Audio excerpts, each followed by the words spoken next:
with you in person, but you know that I'm in the middle of the race for the leader of the Conservative Party of Canada. I want to thank many of you at this event who have already taken the time to vote for me. The vision that I have for Canada includes a democracy where we can be free to debate the most polarizing issues like euthanasia and abortion. Thank you for getting involved and spending an evening learning about these very important issues in our democracy. Recently, we have seen the slippery slope of euthanasia materialize. We witnessed that a disabled woman who applied for subsidized housing was unsuccessful, and that she became so frustrated that she asked to die. Her wish was granted by our system. Imagine our government was not able to provide housing for a disabled person who would have ordinarily had a vibrant life, but they could provide death as a solution. Just let that sink in. It is easier to kill someone than to provide housing.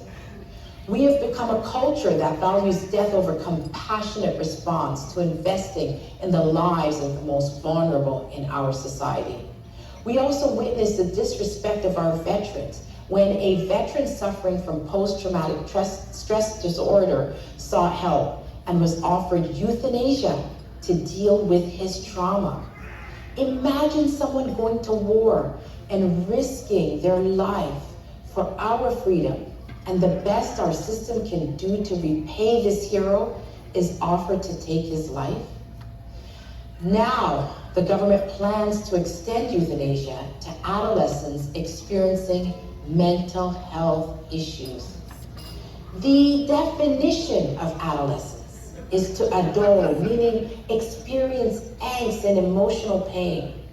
It is a rite of passage that is characterized by emotional growth and in many respects trauma from transitioning into adulthood. It is outright predatory to offer death as a solution to teenage angst. Our government has deemed the disabled and those experiencing trauma as an inconvenience. It has rendered life to be worthless. I completely disagree. That brings me to the next issue, abortion. I understand that it is estimated that 1 in 3 women have had abortion in Canada. This is why it is important for me to tell these women that we are not enemies. Our government wants us to fight against each other because we see things differently.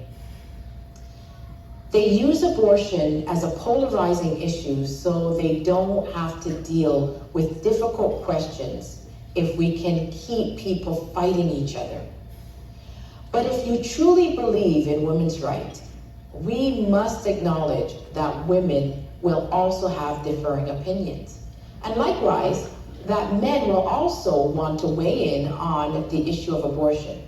What I take exception to is when people attempt to silence me by saying that my opinion doesn't matter, or that debate is closed, or that they label me as not caring about women's issue, as if I am not also a woman. The United States decision striking down Roe v. Wade has made many pro-choice women actually reach out to me because they fear that our country will become like the US. For this reason, many of them have asked me to reconsider my pro-life stance. When I engage them in conversation, they realize that we aren't so different after all. Many of these pro-choice women never realized that we don't have an abortion law in Canada. And many didn't realize that it was actually the United States that is copying Canada by both not now having a federal law. Many didn't realize that their politicians had lied to them and had strung them along with platitudes and talking points and slogans.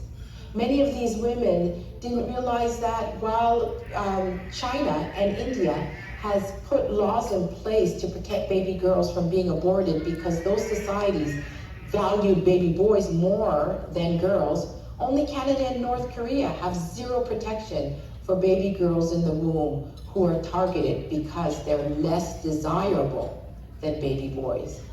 With this acknowledgement, many pro-choice women have now agreed to unite with us and fight the misogynistic practice of sex-selective abortion of baby girls. Also, when I have conversations with these pro-choice women, I also realize that